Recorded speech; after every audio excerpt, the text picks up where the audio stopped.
Socialism is a stepping stone to communism, and nearly 50% of young people ages 16 to 23 put in a camp or executed for speaking their mind. So you don't wash that away overnight. It takes generations for people to overcome that. And even in the early 80s, you know, my grandfather, as you know, I talk about in the book, he made some comments on the Soviet invasion of Afghanistan that were considered anti-Soviet.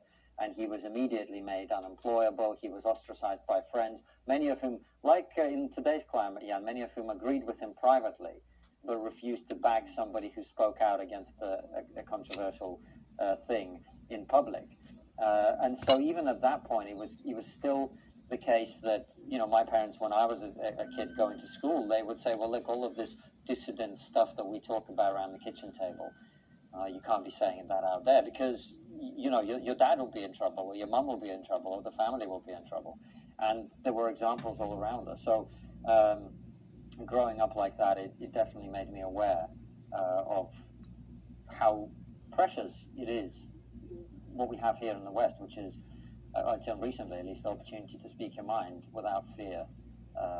It's a hugely valuable thing that I think we underestimate massively because we've always had it, or we feel we've always had it, and we take it for granted far too much. Funded Confucius Institutes. These institutes have served as China's overseas propaganda setup. Though many Confucius Institutes have been rebranded under a different name, they continue to function similarly. The GOP lawmakers noted that federal grants are banned from going to any academic institution that hosts a Confucius Institute. The lawmakers provided Austin a list of questions over the rebranded Confucius Institutes, setting a deadline of August 15th. Congressional lawmakers are being given $10,000 to buy security equipment for their homes. The new residential security program is being spearheaded by the House Sergeant at Arms to protect members of the House of Representatives and their families. Threats and attempted attacks against lawmakers are raising concerns.